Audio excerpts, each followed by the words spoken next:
salaamaaleykum gars yi salaamaaleykum gars yi Alaaji Doro Gaye ay waxam laa bëgg ñu jël ko teg ko ci suuf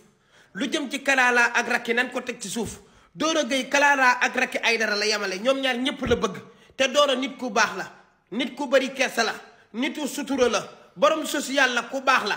yéen ñiy wax tamit yaayu Racky Aïdara dugg na fee génn fee bàyyi leen loolu lépp mu sedd bàyyi leen mu sedd c'est le Sénégal Doro nitu jàmm la nitu nit ñi la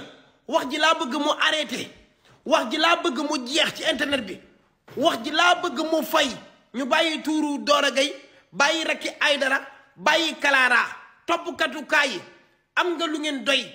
dem leen topp ku nekk soo duggee am nga loo war a topp leen ko te bàyyi ñii ñu nekk ci jàmm wax ji yéen a ko guddal yéen a bëgg mu aju Doro na am jàmm am wér am gudd fan Racky am jàmm am wér am gudd fan Kalala noonu c'est le Sénégal point